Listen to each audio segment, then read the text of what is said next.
Kuku Raadios välja öeldud seisukohad ei pea ühtima Kuku Raadio seisukohtadega.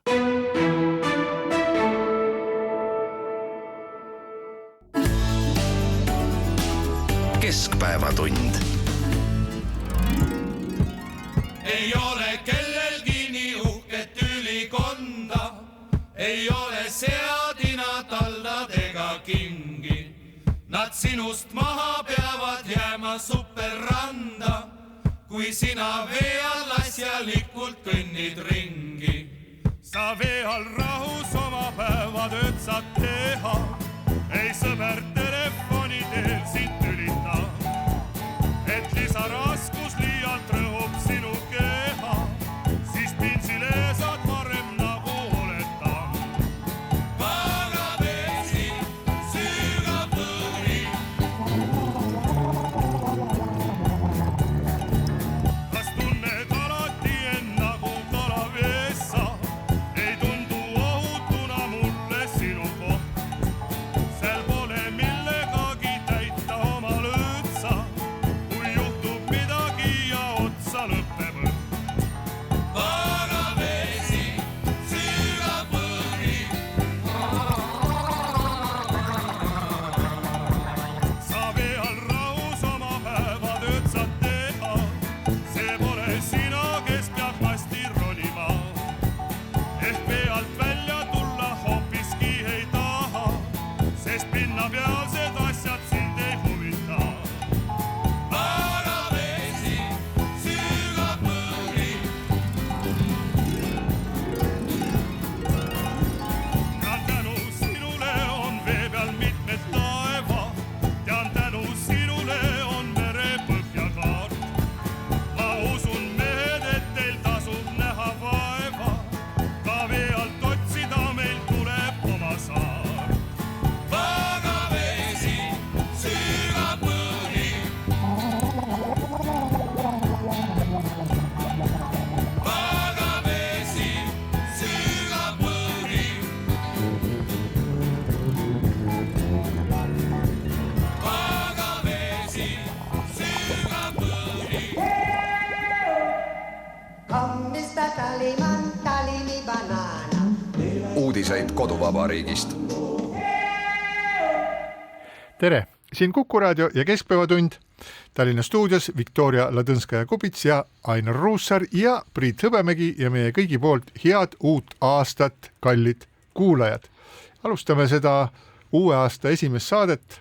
Ilm on ilus, vaikselt lund sajab, katused on valged ja meenutame kõigepealt siis need juhtumid, mis toimusid Tallinnas vana aasta õhtul ja uue aasta esimestel tundidel ja ka uue aasta esimesel päeval, kus erakordselt suure vee tarbimise ja mingisuguste eriliste Ülemiste järve vett mõjutavate asjaolude tõttu oli Tallinnas mitmetes piirkondades vesi kadunud. Pidulikult öeldakse, oli katkestus veevarustuses, aga tegelikult kui seal ei ole vett köögis, ei ole vett vannitoas ja ei ole vett tualetis ja tegu on vana aasta õhtuga ja sul on külalised kutsutud ja toidud pliidil, siis võite isegi ette kujutada, eriti need, keda see veekatkestus isiklikult ei puudutanud, mis tunne see võib olla.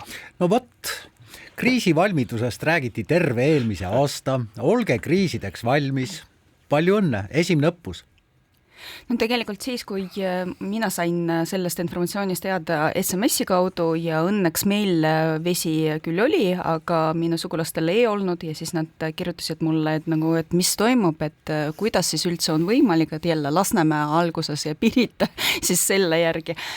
Ja see info tuli kuidagi väga ootamatu ja tõesti nõustun sellega, et alguses tundus, et veider, sest et ei olnud eriti just kui krõbedat külma, ei olnud mingisugust erilist kriisi ja ei olnud ka ülisuurt ka vee tarbimist alguses, vähemalt nii tundus ja alles järgmisel päeval me saime teada sellisest terminist nagu nõeljää ja siis küll need eksperdid kindlasti teadsid ka varem, aga üldmassidele öeldi sellest reaalsetest olukordadest põhjustatud asjadest järgmisel päeval ja siis see tundus jah, justkui päris tõsine mure, aga see mure eelkõige andis sellest mõista, et on vaja nagu kriisideks päriselt valmistuda ja siis igaüks meist tegelikult peaks läbi mõtlema, et mis tal kodus on ja mida ta tegelikult peaks valmis tegema selleks, et järgmiseks korraks olla paremini selles olukorras, paremini end tunda. See on ju teada, kui palju sul peab olema siis nende kriisi eeskirjade järgi vette varutud, see on siis 3 liitrit ühe inimese kohta ja 7 päevaks. Et on sul olemas? No mul on kindlasti vähem. Ütleme nii, et me oleme siiski läbi mõeldud seda niipidi, et meil on minimaalne kogus kindlasti on alati olemas, aga päris niimoodi kriisiks, sa ikka mõtled, et see ju ei juhtu. Ja tegelikult peaks tõesti arvestama ja mitte ainult veevarud, sest et siin oli ka selline olukord, et kuidas inimesed käituvad, et siis kui öeldakse, et võib-olla järgmisel hetkel sul vett enam ei ole, siis mida nad teevad? Täidavad kõik võimalikud veevarud kraaniveega ja et siis vanni lastakse ja siis, ma ei tea, vaasidesse, kastrolitesse ja nii edasi, et lihtsalt, et sul oleks, aga mida sa teeb, see suurendab veelgi rohkem seda tarbimist ju siis tegelikult see kriis tuleb aina lähemale. Mille eest ma tahan muidugi Tallinna Vett kiita on see, et tegelikult mina filoloogina ei saa muidugi aru kogu sellest selgitusest, et miks see vesi siis torudesse ei jõudnud ja kuidas need jääkillud sinna ette tekkisid, aga vähemalt selgitused olid kiired ja mina, kes ma aru ei saa, ma pean neid lihtsalt uskuma. Mina inseneripojana võin sulle selgitada. Et see on jama või? Ei, mis juhtus, et selle võib-olla kõige lihtsamalt selgitatuna selle probleemi põhjus on see, et ilm seda juhtub siis vaid kord 20 aasta jooksul, harvemgi. 50 aasta jooksul. Et ilm oli selline, et jäägaas ei saanud tekkida ja kuna jäägaas, külmad tuuled puhusid, siis tekitasid veeringlust ja soojem vesi tuli põhjast kogu aeg pinnale ja kogu vesi jäetus ühtlaselt ära, veekaant peale ei tekkinud ja selle tõttu siis vesi segunes pisikeste jääkristallidega ja see jää hakkas tekkima mitte vee peale, vaid jää hakkas tekkima vee enda sees. Seda kõike ma ka lugesin. Ja muutus sellisteks klompideks ja siis klammerdus või kleepus nende metallist võrede külge, kust kaudu siis vesi sellesse joogiveesüsteemi ja nendesse puhastustesse läheb, aga nüüd loomulikult, et seda on juhtunud harva, ma ei tea, praegu juba on siin-seal on kuulda olnud, et et kliima muutub ja nüüd seda hakkab tihti olema ja ma võib-olla nii süngalt seda asja ei näeks, aga see ei ole maailmas mitte mingisugune enneolematu asi, seda juhtub sellistes riikides, kus on külm, kas või näiteks Kanadas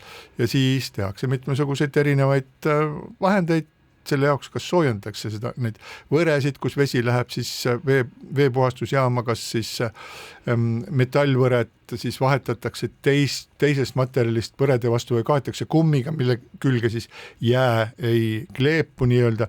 Nii et ega siin midagi sellist hullu pole, et selle asja jaoks on olemas omad tehnoloogilised lahendused, need kõik on kättesaadavad. Aga need on ka väga kallid. Ja kindlasti on nad kallid, aga kui sa tahad iga päev värsket ja puhast vett saada ja tahad tekitada olukorda, kus sa oled kindel, et 50 aasta pärast, kui selline asi uuesti tuleb, et siis on ka kõik korras, et siis tuleb see lihtsalt ette võtta, aga see on juba kindlasti Tallinna linnavalitsuse või selle Tallinna uue linnavalitsuse lahendada olev probleem, et mida nad teevad, et teatavasti see laulgi, mis meil oli siin saate alguses, Tuukri laul ju viitas otseselt sellele, et tuukrid käisid korduvalt siis Ülemiste järves, puhastasid jääst selle võre ära, lõhkusid seda, tulid pinnale, natuke aja pärast oli kõik uuesti jäetunud, tuukrid pidid jälle minema vee alla ja kui ma nüüd mõtlen, et kes siis olid vana aasta öö tõelised kangelased, ma arvan, et need olid need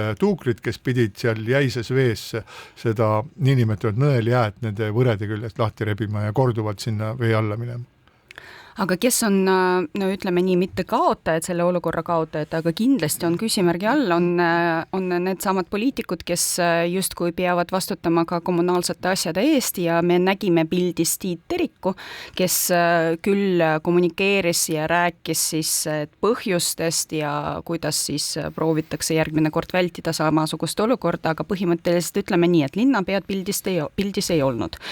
kas ta pidi olema või pidanud, see on teine küsimus, aga samas see veel kord rõhutab seda, et siis, kui veel paar kuud tagasi KOV-valimiste kontekstis kõik rääkisid, et poliitika on üks ja sama, sõltumata sellest, kas me tegeleme Toompea poliitikutega või siis munitsipaalpoliitikutega, siiski see ei ole päris see. Ja nüüd siis konkreetne kriis, konkreetne mure näitabki tegelikult, et me näeme, et on vaja lahendada hoopis teistmoodi olukorda linna tasemel, et juhul, kui juhtub suur probleem, siis tegelikult nii juhi oskused, aga mitte ainult, ka konkreetsed oskused kommunaalpoliitikas on abiks just linna tasemel. Mida see... praegusele linnavalitsusele selles mõttes liiga, et ma meenutan sulle aprilli üle-eelmisel aastal, kui astus ametisse Tallinna tollane linnavalitsus ja aprillis sadas maha tohutu lumi. Kas te mäletate seda? Ja, aga ma ei öelnud, et nad on süüdi selles, et midagi ilmaga on juhtunud. Ei, seda ma kindlasti ei viska nende aeda. Aga aprillikuine lumesadu on hoopis teine asi kui see, mis toimus, mida Priit kirjeldas seal Ülemiste järves toimub. Ma ütlen seda, et tegelikult need poliitikud, kes on linna valitsemise juures, nad peavad arvestama just selliste olukordadega ja just neid pakkuda kuidagi lahendada. Mitte see, et ma nagu paneks neile süüks see, et olukord on juhtunud. Selge see, et igasugused sellised olukorrad võivad juhtuda, et lumesadu ja kindlasti me näeme veel mingisuguseid probleemseid olukordi ja eriti talvel. Aga see, kuidas sa lahendad, kui kiiresti sa reageerid, kuidas sa suhtled linna elanikutega ja kuidas sa nagu lõppkokkuvõttes näed seda perspektiivi, et mis nagu järgmine kord teed ja mida ei tee, see sõltub konkreetselt munitsipaalpoliitikutest ja väga hea, kui nad on tugevad oma kohtadel. Mulle tundub, et see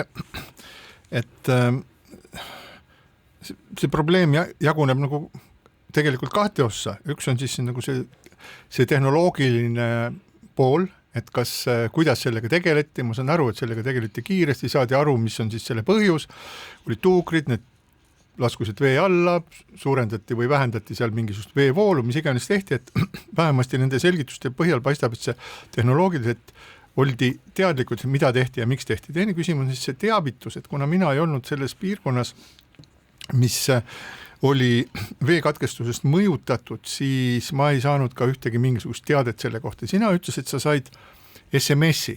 Ma said SMS-i oma sugulastelt. Mina ka ei saanud teavitust, aga mul ka vett ära ei kadu. No, et siin on kindlasti need küsimused, et kuidas linnavalitsus teavitab, et kas on olemas mingisugused hädaabitelefonid, kas saadetakse SMS-e inimestele, kas saadetakse mingisuguse muu hädateavitussüsteemi järgi. Tegelikult on see ju väga oluline, sest et tähtis on see, et Tallinna Vesi, see on elutähtis organisatsioon. See on elutähtis, sõna kõige otseses mõttes elutähtis organisatsioon ja sellisena oli see võib-olla see harjutus oli selline leebe, et kui me kujutame ette, et mingisuguste ma ei tea, hübriidrünnakute või mis asjade käigus lastakse käiku kuulujutt, et Ülemiste vesi on mürgitatud, et ärge seda jooge, kuidas siis linn ja siis ka riik või riigikantselei, kuidas nemad siis käituvad. Et tegelikult ma arvan, et siin on võimalus selle juhtumi pealt teha hästi palju selliseid järeldusi, et kuidas tuleb käituda, joogivesi, mida teha, mida teevad inimesed ja küll kuskil Nõmmele Pirital neid piirkondi see asi ei puudutanud ka, aga seal on lõppkokkuvõttes ju puurkaevude põhiline vesi. Aga kui me vaatame näiteks Lasnamäed, kus on 100 000 inimesi, kus on 9-korrulised kortermajad ja küll, et jõuad lasta endale seal 3 ämbrit täis, aga kogu see tualettide süsteem, see on ju hoopis teine asi, et selleks sul peab ka mingisugust vett olema ja need on suured probleemid. Ehk et see teavitussüsteem minu meelest hästi ei töötanud praegu, ka mina oleksin võinud olla sellest teadlik. Ja teine asi on see, et kas siis linnapea, nagu sa ütlesid, et sain ainult linnapead. Ma tean, et linnapea esines lühikese kõnega siis Vabaduse platsil minu teada, et mida see linnapea või uue linnapea siis esinemine oleks õieti nagu, või siis tema poolne pöördumine vee osas oleks õieti nagu probleemi lahendamisele kaasa aidanud. Kas oleks või ei oleks? Ei no lihtsalt, et nagu vaata nüüd siis, kui hakkavad juhtuma erinevad asjad, siis sa nii ehk juhina pead kuidagi reageerima sellele. Nii või naa, see on sinu vastutusala ja see, et sa oled alles alustav linnapea, kindlasti poliitiliselt, see on see koht, kus sa pidid olema koos oma... ma arvan, et nad olid sellepärast, et ma tean kindlasti, et näiteks neid abilinnapeasid, keda ma isiklikult tunnen, et nad olidki, seal olid pidevalt selle öö jooksul oli 4 absoluutselt ja nad ka reageerisid. Ja? Seal oli 4 erinevat koosolekut, nad kogu aeg istusid koos, tõepoolest viimane koosolek oli 1. jaanuari varahommikul kell 6. Nii et ma näen, et inimesed on päriselt teinud tööd, kogu aeg selle asjaga tegelenud, selle asemel, et istuda kodus ja süüa siis ahjus küpsetatud sealiha ja verivorsti. Et kas see linnapea oleks seal olnud, ma ei tea, mulle tundus, et kas see on nii oluline või mitte, mulle tundus, et see terik oli täiesti adekvaatne ja rääkis oma juttu, mis vaja oli ja et see, mille osas minul võib-olla pretensioon on see, et see automatiseeritud teavitus oleks võinud katta kogu linna, me oleksime võinud olla teadlikud sellest ja selleks oleks pidanud kasutama kõiki võimalikke automatiseeritud süsteeme, mis meil on kommunikatsiooniks ja kas või selleks, et siis nagu testida seda kõike, et kas inimesed saavad teada. Aga läheme teise olulise siis vana ja uue aasta vahetusel toimunud sündmuse juurde ja see on Eesti Vabariigi presidendi Alar Karise kõne ja traditsiooniliselt siis presidendid peavad oma uusaasta kõne, nad võivad olla tonaalsuselt ja presidendi isikust olenevalt hästi erinevad, võivad olla noomivad, võivad olla optimistlikud, tulevikku või minevikku vaatavad. Sel korral tundub, et president Alar Karis valis, tal oli ka kasutada ainult 3 minutit ja mis suuri tõdesid sa ikka selle aja jooksul jõuad edasi rääkida, et president võttis tänavu sellise rahuliku tagasivaate ja leebe edasivaate formaadi. Priit, minu meelest on kõigil presidentidel, ükskõik kes need on olnud, on aasta lõpupöördumine ja uue aasta tervitus olnud rahulik ja optimistlik. Hoopis teist asja ja hoopis teistsugust sõnumit oodatakse presidendilt 24. veebruaril, mil tegelikult ju on ka oldud palju kriitilisem. Aga see oli julgustav, jah, 101. veerand on möödas. Meenutagem, 15 aastat tagasi, mis toimus? Tuleb teile meelde? 1. jaanuar 15 aastat tagasi. Räägi nüüd. Euro. Me läksime eurole üle. Tõsi. Vot, ehk siis tegelikult vaadake, kui palju on muutunud ja kui palju on meie, ei tule enam meeldegi, et meil enne eurot oli Eesti kroon, eks. Nii et tegelikult need aastavahetuse sõnumid on väga lihtsad, nii presidendilt kui ka Riigikogu esimehelt. Mulle meeldis tegelikult Riigikogu esimehe sõnum isegi natuke rohkem. Vähendada müra taset oma elus. See on selline mõtlema panev, aga tegelikult ka mõtlema ärgitav sõnum. Et tõepoolest, müra on natuke liiga palju võib-olla tõesti. Ja ma saan aru, et just kui te loetlete neid kõnesid, mis olid hästi olulised kindlasti, aga need olid salvestatud sellised variandid, kus on läbi kaalutatud ja läbi mõeldud iga sõna. Rohkem kõneainet on pakkunud presidendi intervjuu, mida näidati siis enne uut aastat ERR-is, ETV-s, mida siis intervjuud, mida tegi Anna Pihl ja siis mis pälvis ka teatud kriitikat.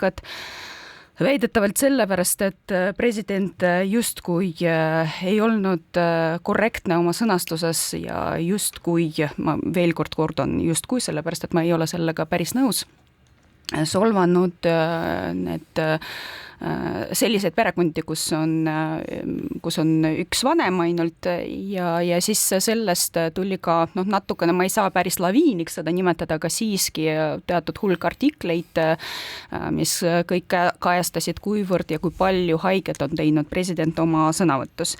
Ja siin ma arvan, et tegelikult me oleme kuidagi üliallergilisteks muutunud. Ma vaatasin seda intervjuud algusest lõpuni ja siis minu jaoks on hästi oluline alati mitte konkreetne sõnastus, vaid ka see kontekst, Ja siis ma väga hindan ka, Anna Pihl on kindlasti professionaalne ajakirjanik ja kui talle ka sel hetkel tunduks, et midagi läheb käest ära ja on vaja täpsustada, mida täpsemalt president mõtles, siis ta kohe kindlasti seda ka teeks koha peal. Ka seda ta ei ole teinud, sellepärast et see kontekst oli absoluutselt ühtmoodi mõistetav, et mulle tundub, et mitte keegi mitte kuidagi ei tahtnud mitte kedagi solvata, vastupidi, see intervjuu oli võimalikult ümmargune, mis on ka nagu oma poolt nagu küsimusi tekitav, et kas pidi olema nii ümmargune, aga minu arust võib-olla ka see termin ei ole päris adekvaatne, sest lihtsalt president proovib mitte teravdada neid punkte, kus me võiksime konflikti minna, vaid vastupidi näidata neid kohti, kus ühiskond läheb pigem nagu kokku. Ja sellepärast on ka see sõnum selline, nagu ta oli, pigem pehme sõnum, pigem nagu otsib erinevaid võimalusi selleks, et suhelda erinevate pooltega. Ja see on hästi oluline. Ja minu arust see, kuidas meie viimasel ajal reageerime, proovime otsida konflikti seal, kus tegelikult seda ei ole, võib-olla on liik. Ma ei tea, võib-olla ma siin alati, kui keegi ütleb meie, siis küsin mina, et kes need meie on. Et kindlasti mitte sina ja kindlasti mitte mina ja kindlasti mitte Ainar, aga see viimasel ajal silmatorkav nagu soov leida Karise, analüüsida presidendi seisukohti nii-öelda räbalateks ja sealt igal juhul leida midagi taolist, mida hukka mõista, et see hakkab juba silma torkama, et ka see puudutab ka seda sama intervjuud ja siis on president sunnitud oma Facebooki lehel juba jagama selgitusi, mis kindlasti ei ole väga tore nüüd selle sama üksikvanemate kohta öeldu osas, kus tõepoolest mina ei leidnud mingisugust viidet ega vihjet, et need lapsed oleksid kuidagi, neil oleks midagi häda, siis Alar Karis kirjutab oma Facebooki lehekülje. Aastavahetustel mõtlen tihti mu emale, et ta kasvatas mind üksi, õpetas, kuidas käituda, olla viisakas, viis mind juba lapsena kohvikusse, et õpiksin avalikus kohas olema. Viis teatrisse ooperit ja balletti vaatama, sealt ka minu armastus klassikalise muusika vastu. Oli isa eest ja käis minuga ema ja järel kalal ja palju muud. Seda kõike teaduskraadi tegemise kõrval. Andis kõik selle hea, mis on kandnud mind läbi elu. Ja siis ma mõtlen, et kuidas küll on võimalik leida minu sõnadest mõte, mida seal ei ole ja ma ütleksin selle peale, kui piisavalt pingutad, leiad igast asjast midagi sellist, mida sa julmalt võid kritiseerida. Ja minu meelest on seda tehtud. Ja seda küll, aga käes on presidendi valimiste aasta ja rahvas ei vali presidenti, aga mõned poliitikud viitavad sellele, et presidendi roll parlamentaarses riigis on väike. Ma ei ole absoluutselt nõus, et presidendi roll on väike. Meenutagem, president on selle Riigikogu ajal saatnud tagasi Riigikogule 11 seaduseelnõu, ehk siis tegelikult presidendi kantselei juristid ja Riigikogu juristid ei ole nende seaduseelnõudega kokkuleppele jõudnud. Üks neist on kohtus siiamaani. Presidendi sõnumid nii välis- kui sisepoliitiliselt on väga tähtsad, nii et tegelikult see, et meil on parlamentaarne riik on õige, aga presidendi rolli ei tasu selles mõttes üldse vähendada. Mina arvan, et meil lõppude lõpuks algas nüüd viimane vaatlus nimega peegmeeste tutvustamine, ehk siis hakkab tasapisi presidendi valimiste eelfaas ja nüüd siis miskipärast ma ei tea, kas on see strateegia, konkreetse meediamaja strateegia või see niimoodi lihtsalt juhtus, et just nimelt LP kaudu, LP lehe kaudu tutvustatakse meile erinevaid kandidaate juba presidendi nagu valimisteks. Oli juba Indrek Tarand, kes on tulnud välja just LP intervjuu kaudu. Nüüd siis sel nädalal oli siis Urmas Paet ja kindlasti ka Alar Karis andis mõista, et tegelikult ei ole välistatud, et ka temast saab kandidaat.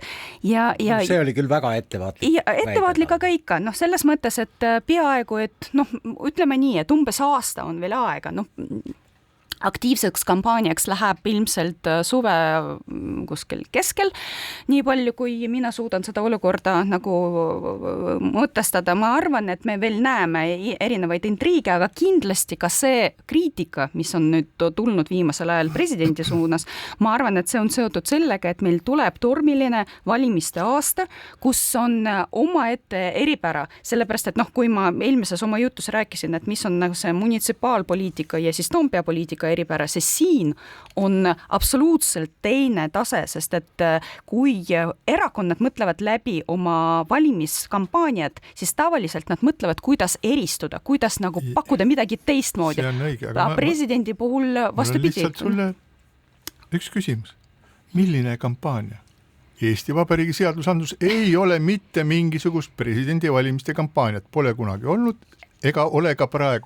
Ja ainukene asi, mis on siis, et muudetud siis seaduse järgi on nüüd esimest korda siis presidendi kandidaate on võimalik esitada juba nädal varem, enne seda, kui läheb arutusele Riigikogus ja neil on siis ka esimest korda Riigikogus ametlikult ette nähtud 10 minutit oma vaadete selgitamist. See ei ole kampaania. Mis kampaaniast sa räägid? Kes seda teeb? Jaa, aga absoluutselt ei ole, see ei välista seda, et ikkagi nii need kandidaadid kui ka need jõud, kes hakkavad nagu pushima omapoolsed kandidaati, ei pea tegema kampaaniat. Kindlasti tulevad need ja kindlasti tulevad ka need nii-öelda rahvale tutvustamisvoorud või mis iganes nagu intervjuud.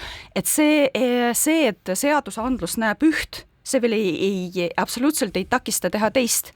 Kindlasti me näeme niinimetatud kampaaniad ja kindlasti selle kampaania eripära on see, et sinu kandidaat peaks meeldima automaatselt võimaliku suurele, mitte lihtsalt rahvale, vaid erinevatele erakondadele. See tähendab, et sa pead otsima ühist.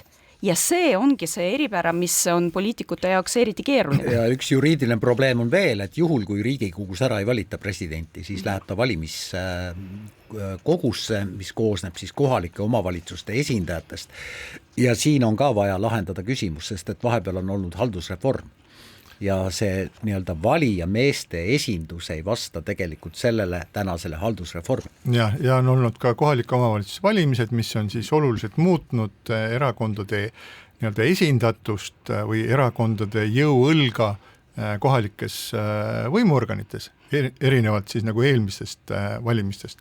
Et nüüd meil ongi selline nagu olukord, et tegelikult kui me vaatame, et kuidas Eestis presidenti valitakse, siis Eestis loomulikult rahvas ei vali presidenti, sest meil on teistsugune riigikord, aga tegelikult lepivad kokku siis erakonnad Riigikogus, erakonnad lepivad kokku, kes nende meelest võiks olla ja see tähendab ka seda, et need inimesed, kes kandidaatideks saavad, need kas püüavad olla siis meele järgi või ei püüa olla meele järgi, üks on tõrges, teine ei ole ja nii et kui väga demokraatlik see on, et me saame endale presidendi, kelle tegelikult on valinud erakonnad ja milline on siis nagu valitsuskoalitsiooni positsioon ja populaarsus, kui me hakkame vaatama seda, et valitsuskoalitsioon oma alla 20%-lise populaarsuse juures hakkab valima, teeb otsused selle osas, kes on Eesti Vabariigi president. No ma ei tea, mulle ei tundu, et see on päris õige. No, seda ei saa ainult valitsuse nagu toel ei saa seda just. Kahtlemata, seal on hääli vaja rohkem. Ja lõppkokkuvõttes see on ka nagu ohtlik poliitikutele sellepärast, et kui me nüüd räägime ka meie kogemusest, siis sisuliselt ju tuletan teile meelde aastal 2016 Reformierakond kukkus opositsiooni tänu sellele, et neil ei olnud ühisstrateegiat ühist kandidaati.